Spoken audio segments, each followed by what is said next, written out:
Somos Iglesia Cristiana El Almendro. Fe, oración y servicio. Hola, buenas noches familia El Almendro, deseando que para todos y cada uno de ustedes sea una noche de grandes, ricas y abundantes bendiciones. Recordemos que estamos en el estudio de la biografía de Dios, o en la biografía de Cristo. Vamos por favor a Mateo, capítulo 26, versículo 50. Y Jesús le dijo: amigo, ¿a qué vienes? Entonces se acercaron y echaron mano a Jesús y le prendieron. Entonces, cuando nosotros vemos aquí, obviamente usted va a decir, bueno, usted me va a hablar de la muerte de Judas, ¿no? Mi propósito es hablarle de Judas mostrando la vida de Jesús. No tiene otro sentido. Yo no quiero exaltar la vida de Judas. Quiero exaltar la vida de Cristo y quiero hablarles de la biografía de Jesús. Y usted va a decir, bueno, ¿yo cómo puedo aprender de la biografía de Jesús a través de la vida de Cristo? El día de hoy les quiero enseñar esto, ya que me parece necesario, porque en algunos vínculos cristianos nosotros lo que vemos es que hay completamente una tergiversación acerca del evangelio y de las cosas que Dios quiere mostrarle al pueblo. Cuando yo le digo a usted que la Biblia es historia, estaría negando completamente la vida de Cristo.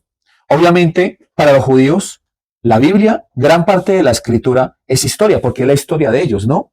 Pero ellos contemplan que la Biblia, más que historia, es la vida de Dios, la vida del pueblo, compactada en una. Entonces, ellos creen que vienen de un creador que fue el que hizo todo, pero ese creador los tuvo a ellos en cuenta y que ellos son importantes para el reino de Dios gracias a que el creador les hizo una gran promesa. Pero al tratar de yo establecer al Jesús histórico en la Biblia y tratar de decirle a usted que simplemente es historia, estaría humanizando a Dios. Y el humanismo y Dios no tiene absolutamente nada que ver. Entonces, el problema es que nosotros en la actualidad tratamos de mostrar a un Dios humano. Y Dios no es humano, y mucho menos la Escritura es un libro que usted pueda leer como el libro de Bambi, como Cuentos de los Hermanos Grimm, ni como Las Mil y Una Noches.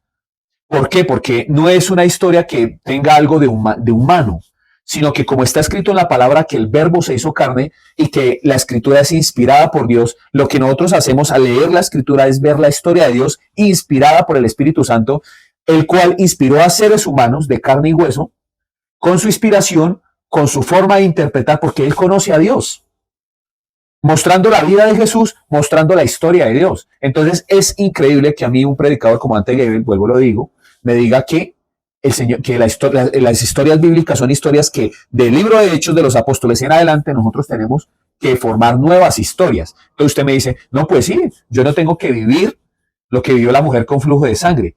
Es que, mi querido amigo, desde a ese punto ustedes están entrando un error en la interpretación bíblica. Porque las historias que fueron escritas allí tienen un objetivo, tienen una función. Y esa función le debe ayudar a usted a avivar su fe. No su propia existencia, ni sus propias expectativas, ni sus propias experiencias. Sus experiencias son valiosas en Dios siempre y cuando tengamos la certeza de que Dios fue el que haya hecho este tipo de cosas. Mire, hablando de esto, yo no estoy de acuerdo con muchas personas, sobre todo en el cristianismo, que pasan por encima de otras para obtener los bienes materiales y otras cosas. Y después resultan diciendo que Dios fue el que les dio este tipo de cosas. Entonces, ven el peligro de decir que nosotros somos de ahí en adelante la historia de Hechos de los Apóstoles. Obviamente, el Espíritu Santo sigue obrando en la vida de las personas, sigue llamando al arrepentimiento, sigue dando salvación, pero todo dentro del contexto bíblico, no fuera del contexto bíblico. Y usted dice, pero eso no es así, porque yo tengo experiencias. Mire, es tanto así que, por ejemplo, la Biblia le dice a usted que si usted va a hablar en lenguas, pero no tiene intérprete, quédese callado. Pero las personas y los pastores en la actualidad siguen hablando en lenguas confundiendo a la gente. Si es así o no es así. Lenguas extrañas, ¿no? Lenguas que no tienen interpretación propia. Entonces, cosas como esas le deben hacer a usted un llamado de atención. Porque si es así, si el Espíritu Santo sigue moviéndose a través de la historia y lo sigue moviendo a usted, usted debe entender algo, y es que usted tiene que estar seguro de que verdaderamente sea el Espíritu de Dios quien verdaderamente está haciendo la obra en usted. ¿Y cómo usted puede estar seguro de eso? La Escritura en Hebreos dice que Dios, hablando de muchas maneras y de muchas formas a través de otro tiempo, a través de los profetas, de los ángeles y a través de muchas situaciones, hoy habla a través de su Hijo. Y el Señor Jesús les decía, les conviene que yo me vaya, porque si yo me voy, vendrá a vosotros el Consolador. Él os enseñará y os recordará todos mis dichos, todo lo que yo os he dicho. ¿Y en dónde están los dichos de Jesús? En la Escritura. ¿En dónde están las obras de Jesús? En la Escritura. Entonces, usted tiene un problema y tiene que venir a la Escritura con fe, creyendo que allí va a encontrar la respuesta, y su fe debe ser motivada a través de la Escritura, no a través de lo que usted y de muchos predicadores, entre los Dante Gebel, vuelvo y lo digo, que creen que no, que usted ya vive en el Espíritu. Entonces, automáticamente, como soy cristiano, ya vivo en el Espíritu. Usted tiene que comerse la Biblia, tiene que interiorizar en la Biblia. Entonces, sin más preámbulo, yo quiero que usted entienda lo siguiente. La historia de Judas es la historia de Jesús. Y usted va a decir, ¿cómo usted me va a decir eso si Judas fue un traidor? El Señor Jesús fue el Salvador. Pero es que, mi querido amigo, la humanidad siempre ha traicionado ¿a quién? A Jesús. Siempre lo ha traicionado. Cuando usted mira, yo quiero dar esto desde una perspectiva objetiva. ¿Por cuánto vendió Judas al Señor Jesús? Por 30 monedas de plata. Mire, mi querido amigo, usted en la actualidad es capaz de vender a Jesús por menos. Nosotros somos así. Mire que note que con las 30 piezas de plata se pudo comprar un campo y le estaba diciendo a mi esposa, o sea, era bastante dinero. ¿Sí? Pero hay personas que son capaces de vender al Señor Jesús por una pareja, son capaces de vender al Señor Jesús por un vehículo, moto, carro, son capaces de vender a Jesús por lo que sea, por migajas. Cambian completamente su forma de ver a Dios y lo empiezan a poner a su conveniencia. Entonces, cuando usted mire la Biblia y quiere interpretar la Biblia, no siempre póngase del lado del personaje bueno. Porque nos encantaría ponernos desde la perspectiva de ¿quién? Del Señor Jesús. O de Pedro, ¿no? Sería menos agravoso que cuando vino Judas, con todo su séquito, pues yo diría, no, pues yo me parezco a Pedro porque le bajé la oreja a Malco. ¿Y quién no lo quisiera hacer, no? Y bajarle la cabeza a todos esos que quisieron matar al Señor Jesús. Pero lo que pasa es que la Escritura pone ejemplos como los de Judas para mostrar al ser humano, el corazón del ser humano, y mostrar también a quién. Mostrar a Jesús, la obra y lo que Él hace. Entonces no podemos ver la obra de Jesús sin ver la maldad del ser humano. ¿Ok? Entonces, por ejemplo, para entender la Escritura, entendemos que la Escritura en el Antiguo Pacto no tenía respuesta. ¿En dónde se halla la respuesta del Antiguo Testamento? Se lo he enseñado a las personas, en el Nuevo Testamento. Entonces, el Antiguo Testamento y el Nuevo Testamento se complementan, en donde en el Antiguo Testamento se formulan varias preguntas, ¿cierto? Pero en el Nuevo Testamento se resuelven las preguntas. ¿Y cómo se resuelven? En la vida del Señor Jesús. Lo que pasa es que Judas es el representante de los fariseos y es el representante nuestro allí en las Escrituras. Entonces, yo cuando quiero hablar de Judas, quiero hablarlo bajo una controversia que ha sido un tema polémico y teológico durante muchísimos siglos, y es su muerte. Entonces, en la muerte de Judas hay dos relatos. El primer relato está en el capítulo 27 de Mateo. Vamos a Mateo capítulo 27 desde el versículo 3. Cuando usted mira aquí dice, entonces Judas, el que le había entregado, viendo que era condenado, devolvió arrepentido las 30 piezas de plata a los principales sacerdotes y a los ancianos, diciendo, yo he pecado entregando sangre inocente, mas ellos dijeron, ¿qué nos importa a nosotros? Allá tú. Y arrojando las piezas de plata en el templo, salió y fue y se ahorcó. Los principales sacerdotes, tomando las piezas de plata, dijeron, no es lícito echarlas en el tesoro de las ofrendas, porque es precio de sangre. Honestos estos tipos, qué maravilla. Versículo 7, y después de consultar, compraron con ellas el campo del alfarero para sepultura de los extranjeros. Hicieron una obra de caridad con esa plata, ¿no? Por lo cual aquel campo se llama hasta el día de hoy campo de sangre. Así se cumplió lo dicho del profeta Jeremías cuando dijo, y tomaron las 30 piezas de plata, precio del apreciado, o sea, de Jesús, según precio puesto por los hijos de Israel, o sea, los judíos, y las dieron para el campo del alfarero como me ordenó el Señor. Entonces, quiero hablar primero de esto para no confundirnos. Quiero hablar primero desde la primera perspectiva. Entonces, cuando usted mira, usted encuentra en Mateo, primero en el capítulo 26, versículo 50, que el Señor Jesús le llama a él amigo. Y viene el amigo del Señor Jesús, el Señor Jesús se queda mirándolo a los ojos y le dice amigo. Y después vino Judas y le dio el beso de la vida negra, ¿no? Le dio el beso de la muerte. Entonces le da el beso de la muerte, que en ese momento entrega a los fariseos al Señor Jesús. Y en ese momento nosotros podemos entender algo. Pasa algo terrible en ese aspecto, y es que es traicionado el Señor Jesús ¿con qué? Con un beso de su amigo. Y esto es terrible porque cuando nosotros vemos a quién le gusta ser traicionado por la persona que uno ama. Entonces esto es grave. Entonces, Mateo lo está mostrando desde una perspectiva muy grave. ¿Por qué? Porque está mostrando la humanidad de Jesús y la filialidad que tenía Jesús con Judas. Pero este texto nos tiene que llevar a recordar algo que sucedió en el Antiguo Testamento. Y es la historia de David con su hijo Absalón. Y lo primero que yo quiero que muestre, que usted muestre en su mente, o sea, y les quiero mostrar, es cómo muere Absalón y cómo muere Judas. Judas, según la perspectiva de Mateo, ¿cómo muere? Ahorcado. ¿Cómo muere Absalón? Se le enreda el pelo en un zarzal y queda suspendido en el aire. ¿Cierto? Aparte de eso, Judas también comía del plato del maestro. Entonces, cuando vayamos, por ejemplo, a textos como el Salmo 41, vamos al Salmo 41. Allí en el Salmo 41, usted puede encontrar algo muy, de hecho, en algunas Biblias está resaltado con rojo, ¿no? Versículo 9. De hecho, lo podemos leer desde el versículo 7. Dice, reunidos murmuraron contra mí todos los que me aborrecen. Contra mí piensan mal diciendo de mí. Cosa pestilencia se ha apoderado de él. Y el que cayó en cama no volverá a levantarse. Aún el hombre de mi paz, en quien yo confiaba, el que de mi pan comía, alzó contra mí el calcañar. Mas tú, Jehová, ten misericordia de mí y hazme levantar y les daré el pago. Cuando usted mira aquí, usted puede notar de que el que comía del plato, ¿quiénes recuerdan la Santa Cena? Entonces, en la Santa Cena dijo, el que come de mi plato es el que me va a traicionar. Entonces, Absalón comía del plato ¿de quién? Del rey David. Y lo traiciona.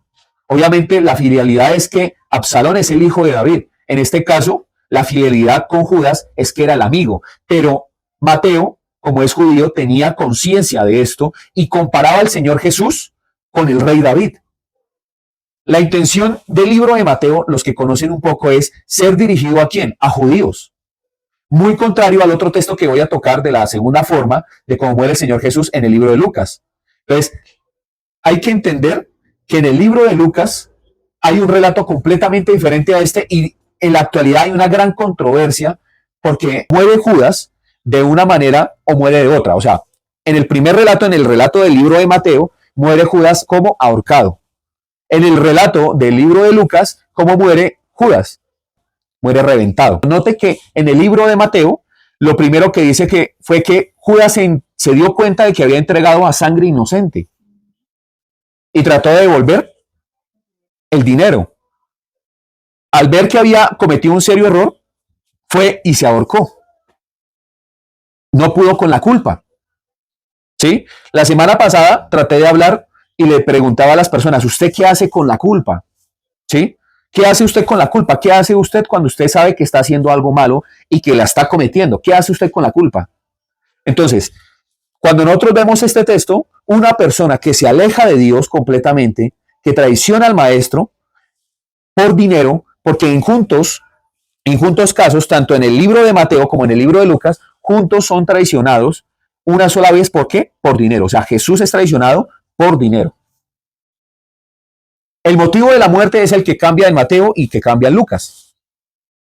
Entonces, yo quiero que usted entienda algo. El Señor Jesús está dispuesto a perdonarle. El Señor Jesús siempre ha estado con los brazos abiertos, dispuesto a perdonar a la humanidad.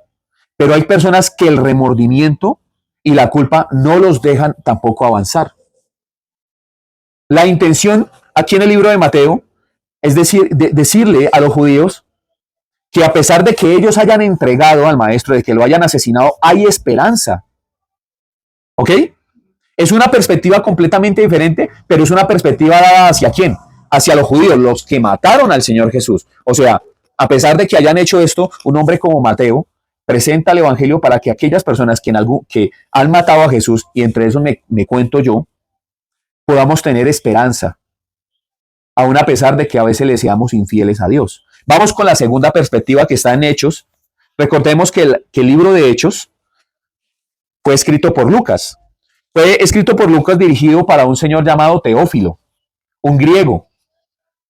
Entonces, cuando nosotros vamos a Hechos capítulo 1, vamos a empezar a leer desde el versículo 16, está el discurso de Pedro. varones hermanos, era necesario que se cumpliese la escritura en que el Espíritu Santo habló antes por boca de David acerca de Judas, que fue guía de los que prendieron a Jesús, y era contado con nosotros y tenía parte en este ministerio. Este pues, con el salario de su iniquidad, adquirió un campo.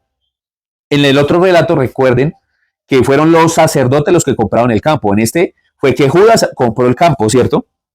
Y cayendo de cabeza se reventó por la mitad, y todas sus entrañas se derramaron. Y fue notorio a todos los habitantes de Jerusalén, de tal manera que aquel campo se llama en su propia lengua Aceldama, que quiere decir campo de sangre, porque está escrito en el libro de los Salmos: sea hecha desierta su habitación y no haya quien more en ella, y tome otro su oficio. Amén. Entonces, quiero que ustedes me presten mucha atención. En el anterior relato recordemos que se está haciendo un paralelo y una comparación entre Judas y Absalón y entre Jesús y David. En este se hace una comparación con otro hecho en el Antiguo Testamento, que está en el libro de Primera de Reyes, en el capítulo 21. Quiero que lo lean en sus casas desde el versículo 1 al 16. No lo puedo leer porque la verdad me queda corto el tiempo. Y cuando usted ve allí, usted encuentra que hay un hombre llamado Acab. Y este hombre llamado Acab quería quitarle un terreno a un señor llamado Nabot. Y este señor Acab pone falsos testigos y traiciona completamente a ese señor Nabot para mandarlo a matar y quedarse con el terreno. Entonces note que en el primer relato los fariseos son los que compran el terreno. Aquí en esto, ¿quién está comprando el terreno? Judas. Judas es el que compra aquí el terreno en Hechos de los Apóstoles. Son dos relatos, no es que se están contradiciendo, lo que pasa es que van para destinatarios diferentes y tienen una intención diferente. Porque usted dice, o sea, que la Biblia se contradice. No, la Biblia no se contradice. Lo que pasa es que los hebreos escribían de una manera y con una intención completamente diferente. Nosotros tenemos una intención más humana. Lo que quería hacer Lucas era mostrar a Dios reflejado en hechos, pero tomando el antiguo pacto con ejemplos del antiguo pacto. Por eso es que la Biblia no es historia. Porque entonces, si hay dos relatos y si tomamos la Biblia como historia, diríamos que alguno de los dos relatos es mentira. Pero como aquí hay algo completamente distinto, y cuando usted mira, Lucas muestra de que Judas, arrepentido, compra este campo y se cayó o se botó y se reventó la cabeza. Yo no sé si de pronto fue que dio contra alguna esquina, alguna piedra y se abrió completamente, cosa que la verdad no creo. O sea, no es fácil que una persona derrame sus entrañas así como así por caerse de una altura. Entonces, son relatos que tienen una intención. Entonces, si la intención fuera la misma, estuviéramos hablando de que la Biblia es historia, pero la Biblia no es historia. Vuelvo y lo repito.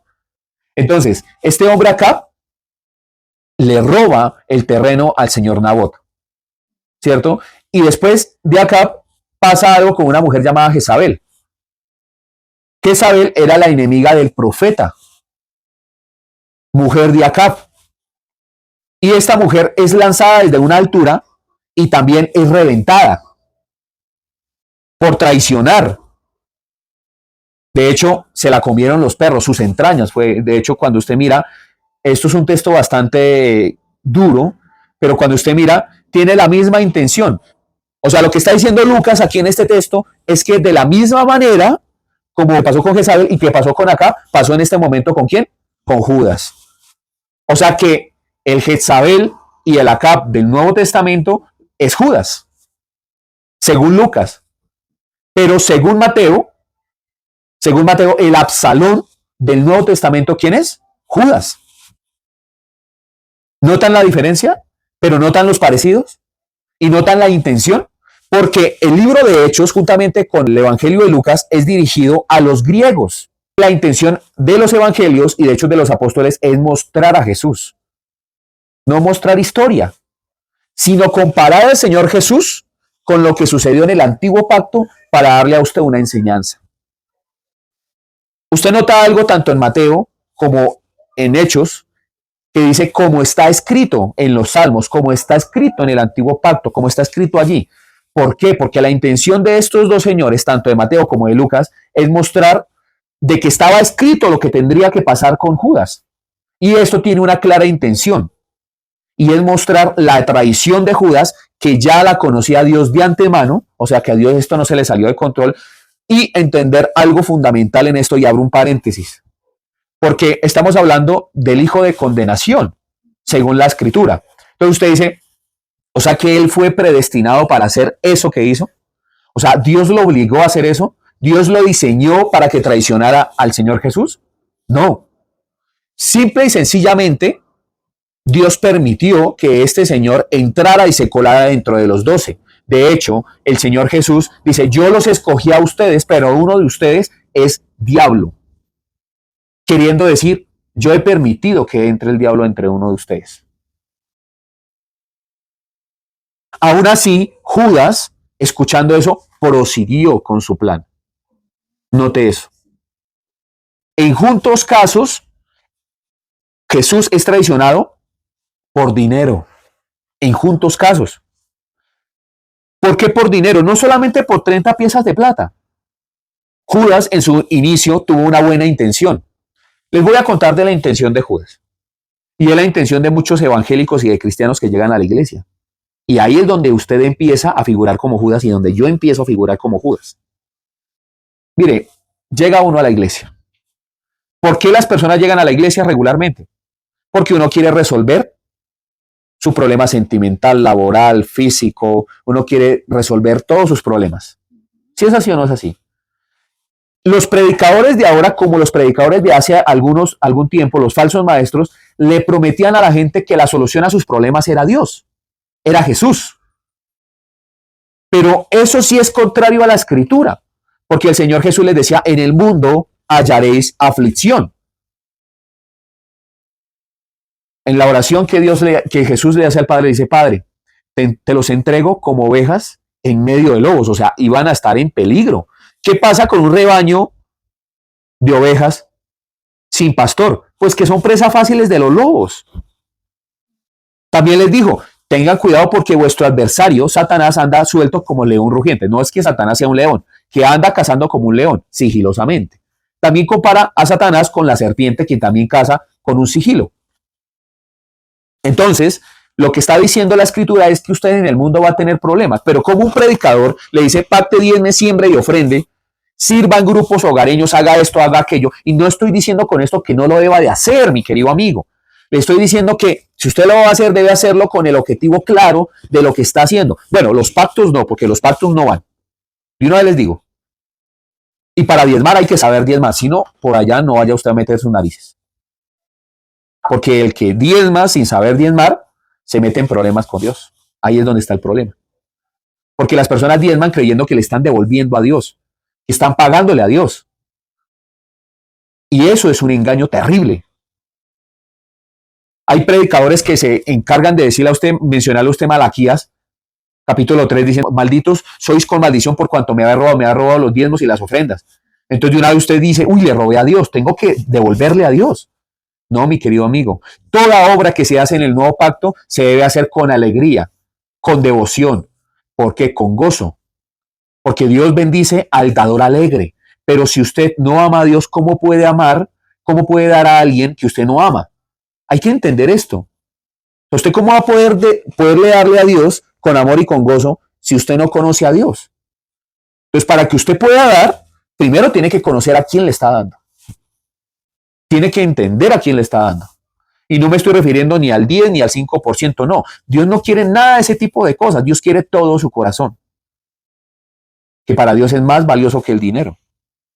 Lo que pasa es que, hablando de dinero, la persona madura entiende que pues obviamente se pagan recibos, que hay que sostener al pastor por lo menos para que coma. O sea, hay muchas cosas que debe usted tener en cuenta.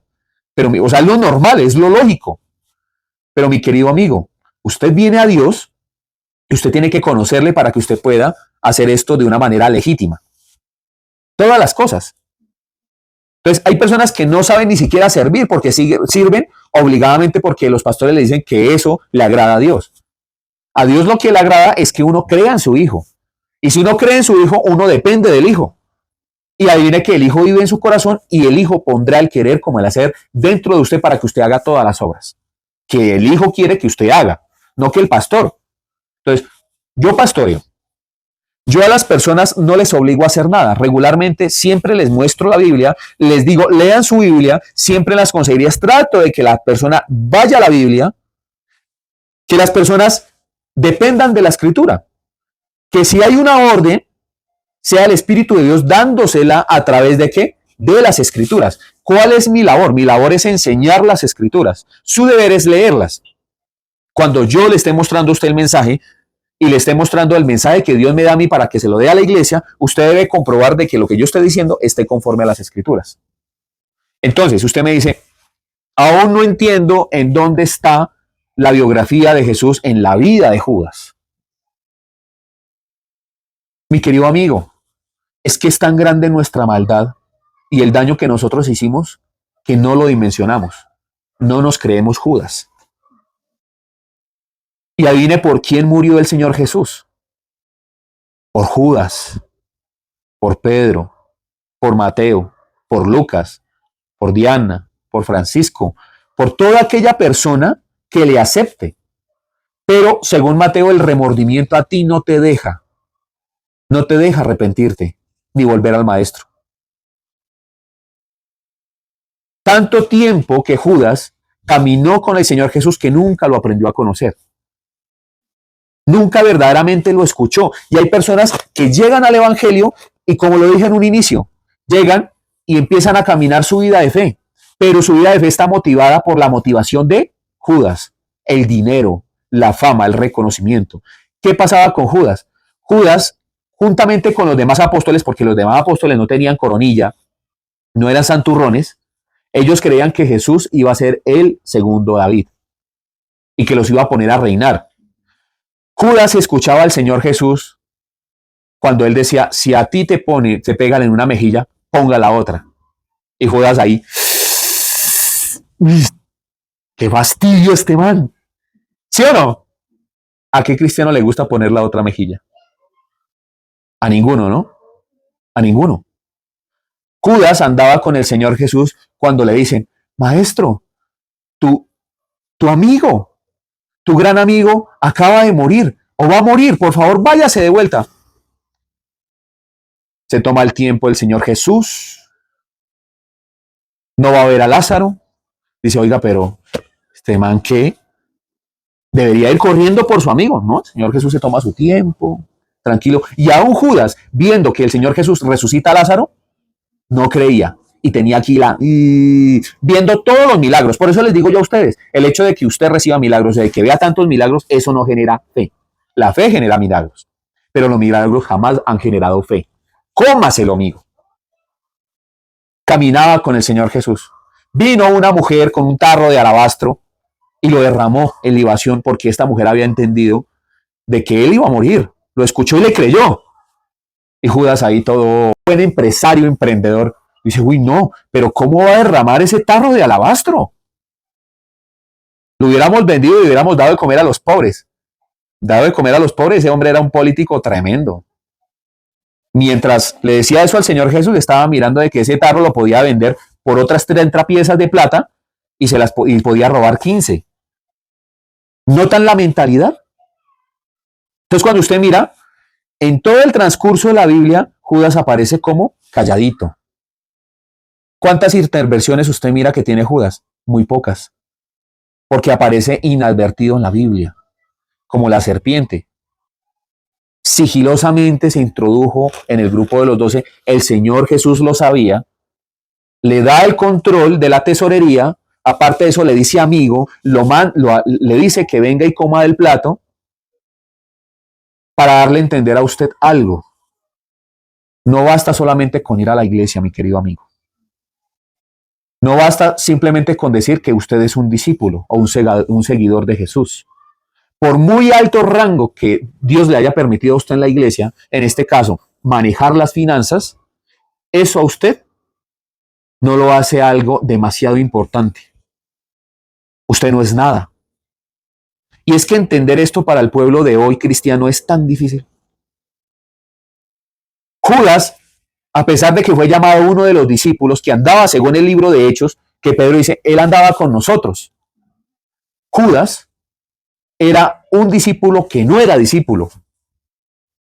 Andaba con ellos, pero no era de ellos. Como muchos creyentes. Van a la iglesia esperando a que Dios les dé carro, casa y beca. Van a la iglesia a que Dios les solucione la vida. Pero cuando llega la enfermedad, cuando llega la escasez, cuando llega el infortunio, cuando llega cualquier situación, ¿qué hacen? Venden al Señor Jesús por 30 piezas de plata. Vuelven al mundo, al cochino mundo. Porque allí, como los hijos de Israel, se acuerdan ellos de que en Egipto tenían pan y pescado.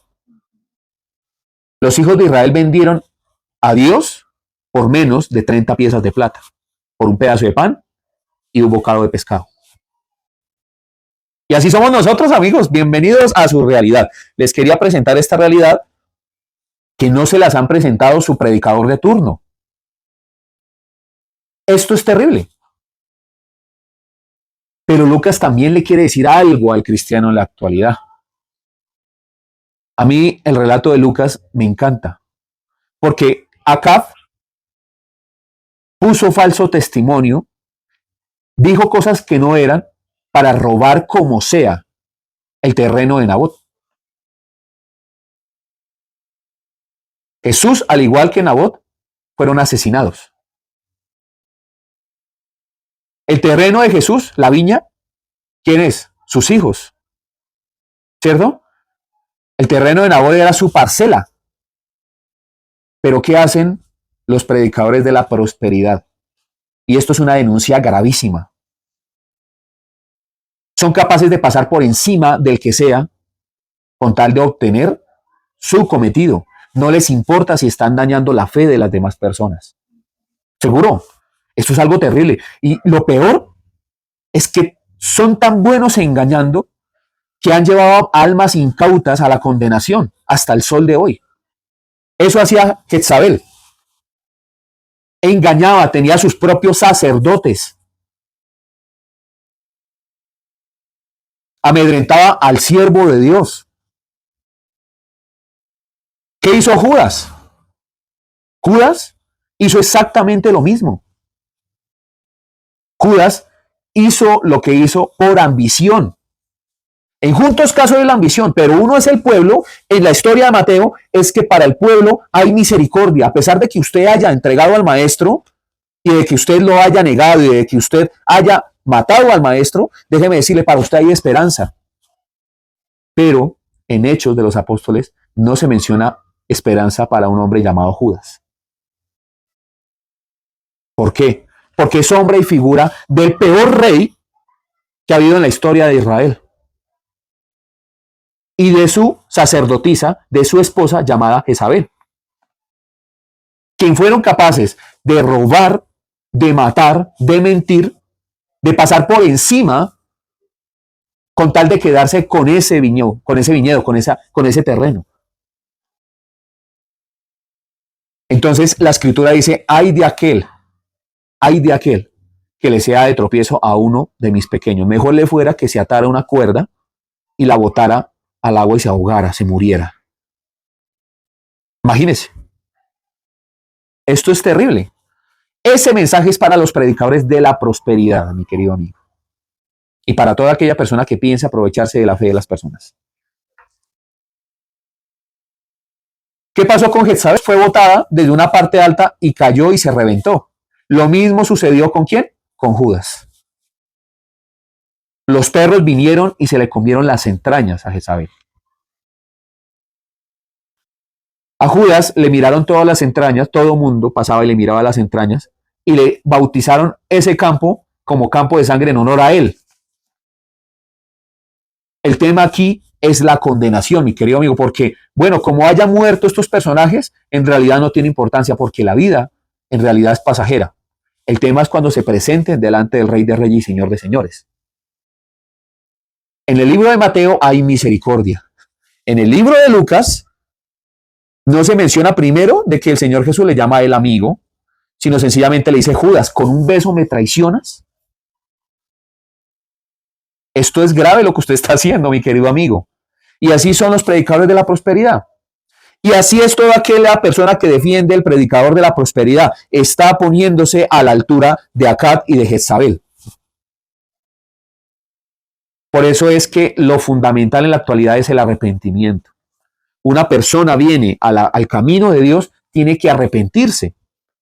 Y en la biografía de Dios está escrito todo con letra de sangre.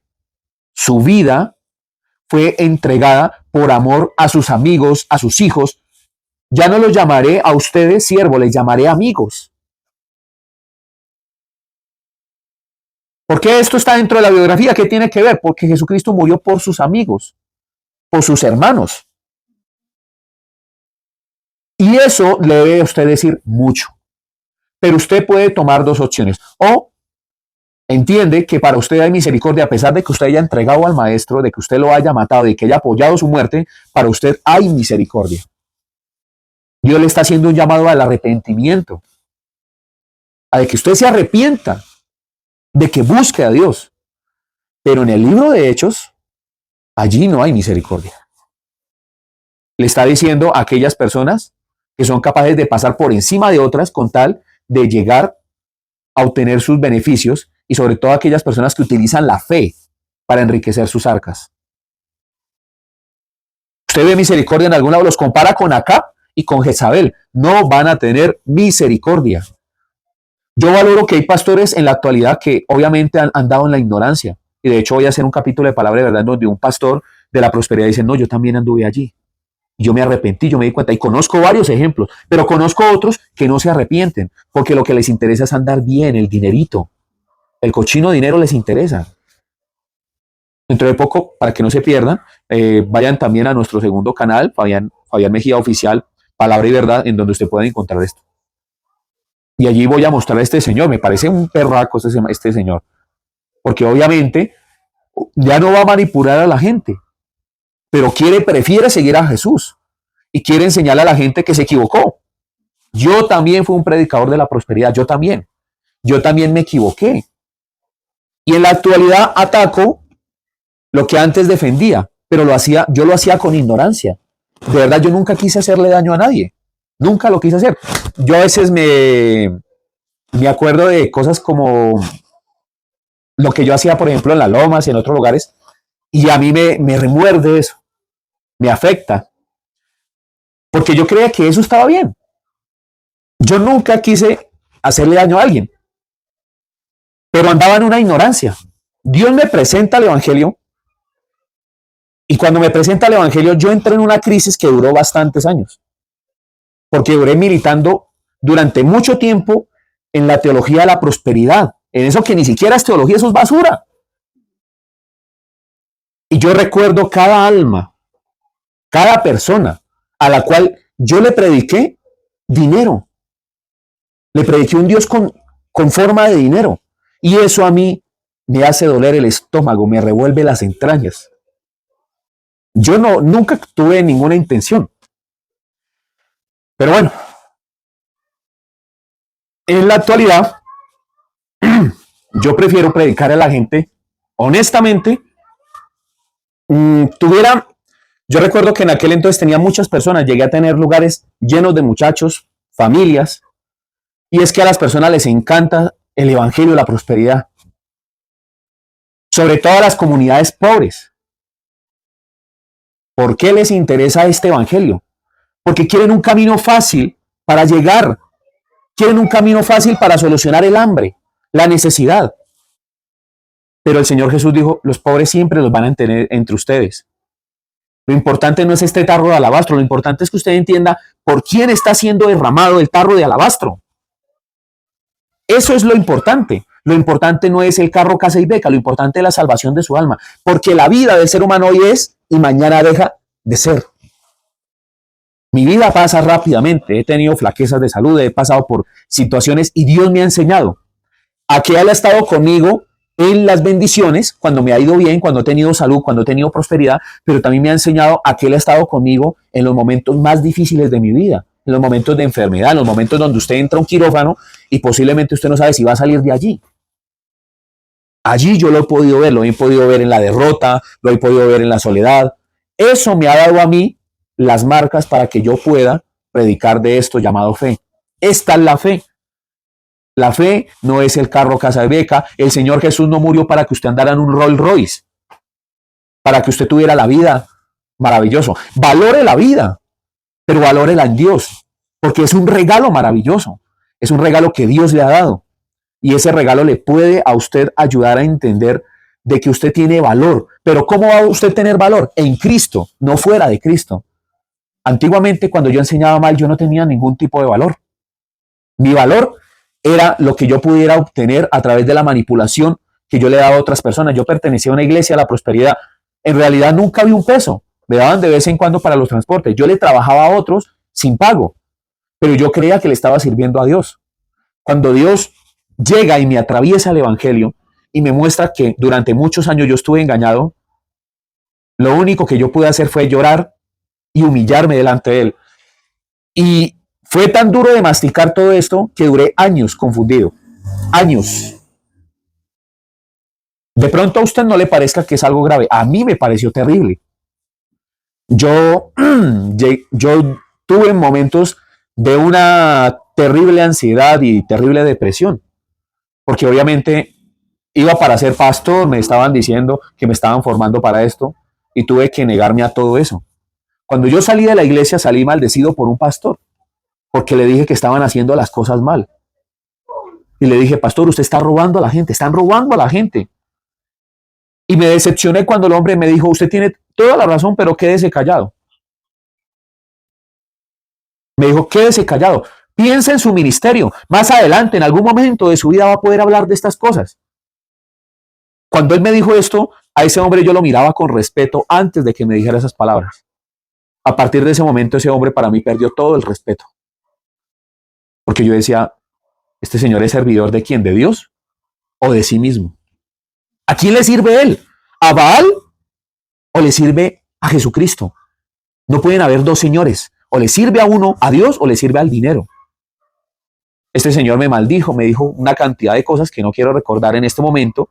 Y yo recuerdo que me paré en la parte de atrás de la iglesia, una iglesia a la cual amé, y me paré y me puse a llorar allí. Yo dije, esto se acabó. No puedo ir con esto. No me alcanza la maña para seguir en una vaina de estas.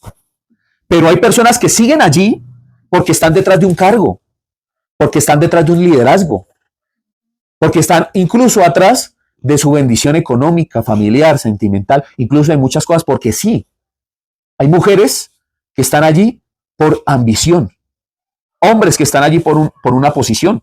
Y mi querido amigo, ¿de qué me sirve a mí estar en un lugar de eso si me voy a condenar?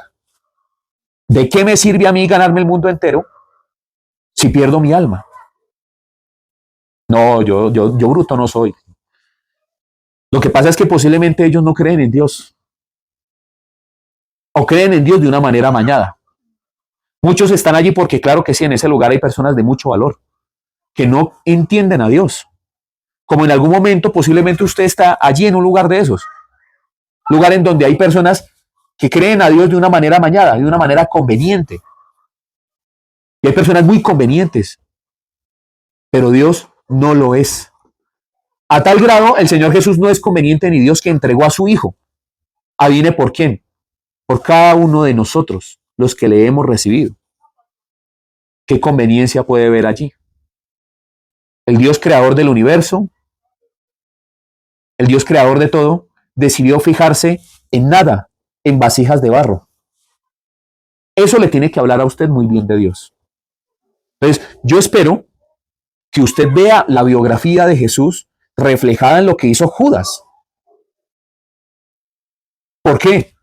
Usted dice, pero la biografía relata o data de la historia de una persona y de lo que hizo esa persona. Mire, la biografía de una persona está centrada en el propósito de su vida. Y el propósito de la vida del Señor Jesús es la humanidad que le crea a Él. La salvación. Entonces, cuando usted mira la historia de Judas, usted puede ver que Judas fue aquella persona que estando con el maestro, se congregaba con el maestro, jamás vio al maestro. Vio sus propios intereses. Hay un texto que es muy fuerte, dice, si tu ojo te es ocasión de caer, sácatelo. Si tu mano te es ocasión de caer, quítatela. Si tu pie te es ocasión de caer, arráncatela. Hubo un ateo hace poquito que estaba mirando, un completo ignorante, tengo que decirlo, burlándose diciendo, vea, entonces tienen que entrar rencos y sin ojos y sin manos al reino de los cielos. ¿Qué bobada de Dios es el que ustedes tienen? Lo que pasa es que entender la Biblia literalmente es la mayor burrada que usted puede llegar a hacer. ¿De qué trata y data ese texto? De tener por encima de Dios lo que vemos con nuestro ojo, lo que agarramos con nuestra mano y nuestro caminar. Tomar la vida y las cosas que nos ofrece la vida y el mundo como algo que tiene un valor superior al de su creador. No es que Dios le esté diciendo literalmente que se debe cortar el brazo, la mano, el ojo. Le está diciendo, es mejor que corte con eso. Si eso que usted, por ejemplo, ese negocio, esa relación, esas cosas, no lo dejan caminar hacia donde yo estoy, córtelo. Si eso que usted está agarrando con su mano no lo deja sujetar la mía, arránquesela. Y si eso que usted está viendo no le permite verme a mí, arránquese el ojo. Arranque eso. Es lo que le está diciendo. Figurativamente le está diciendo a usted, yo tengo que estar por encima de eso. ¿Entienden el sentido bíblico? ¿Por qué no es histórico?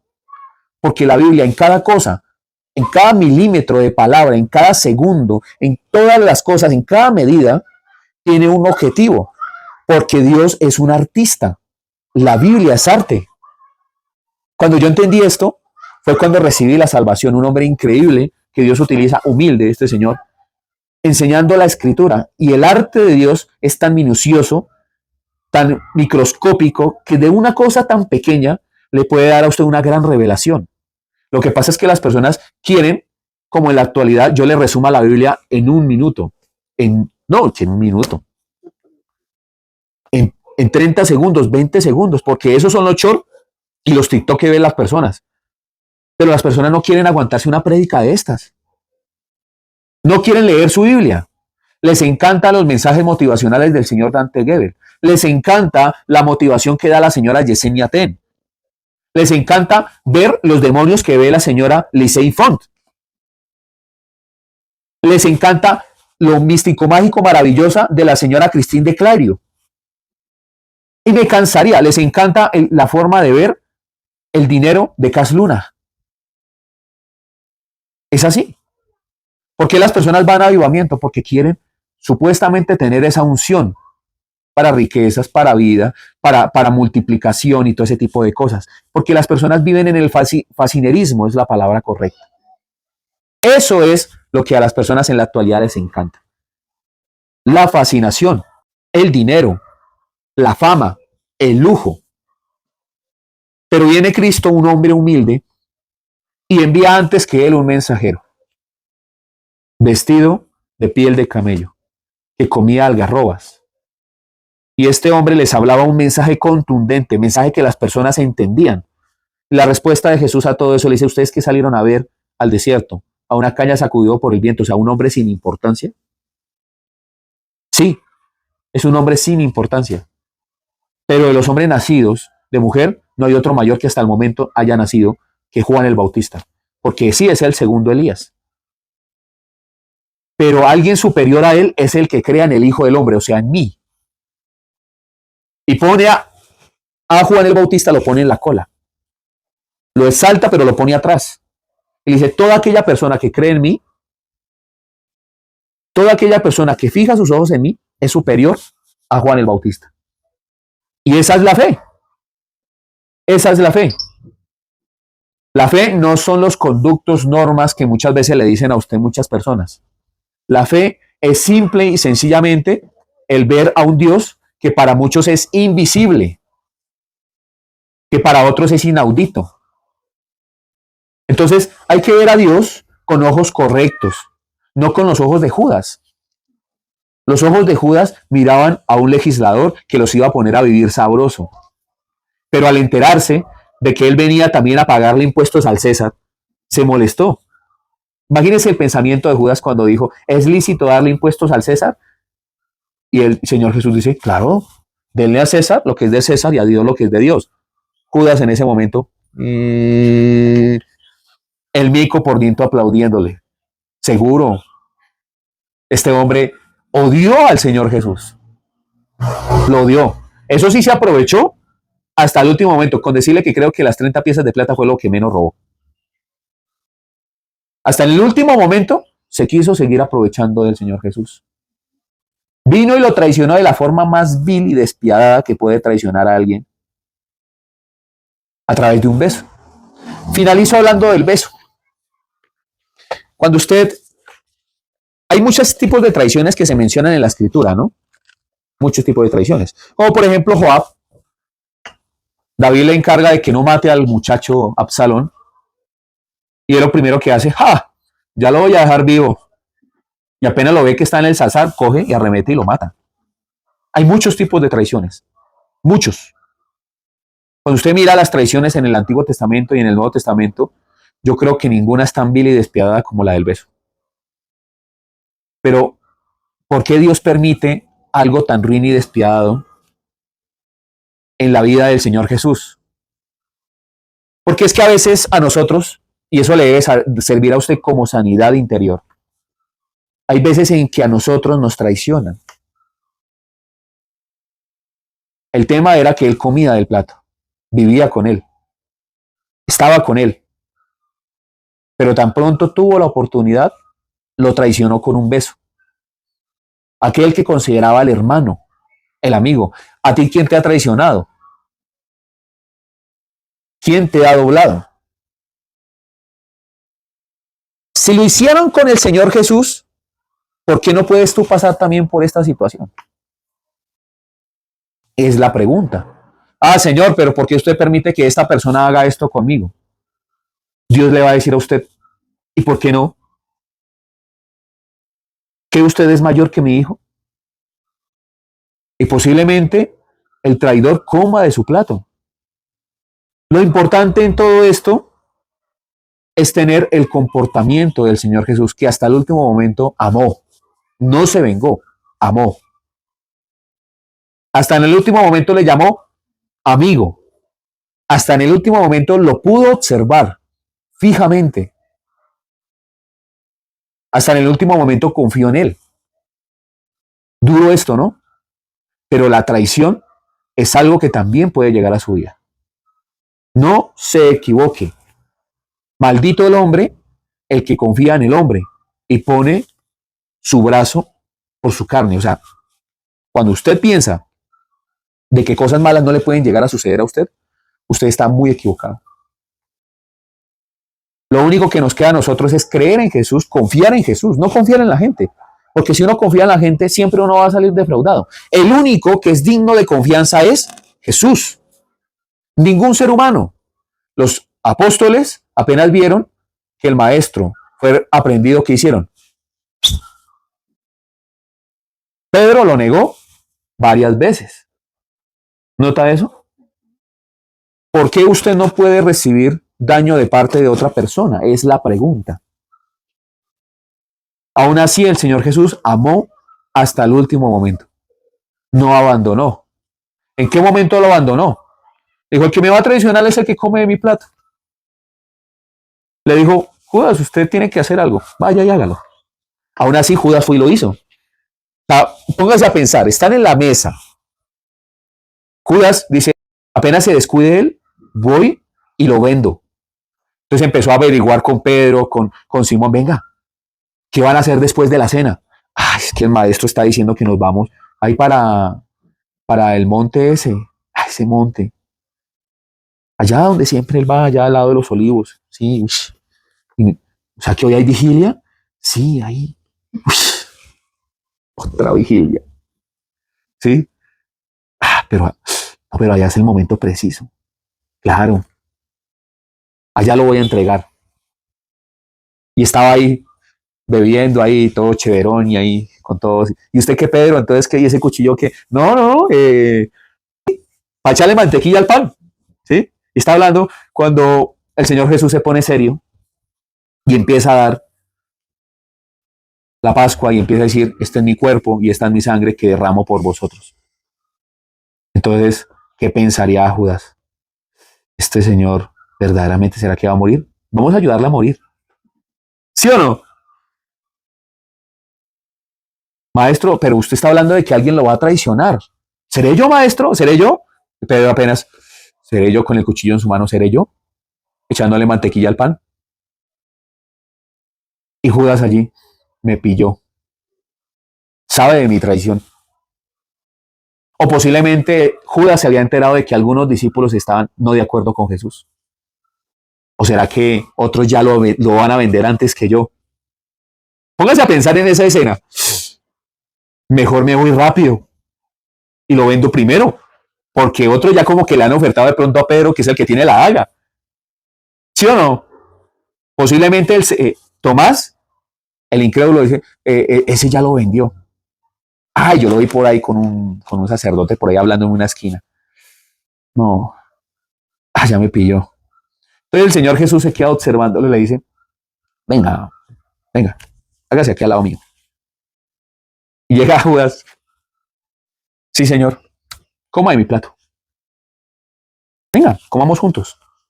Maestro, ¿y quién es el que lo va a traicionar a usted? El que come de mi plato. Ese me va a traicionar.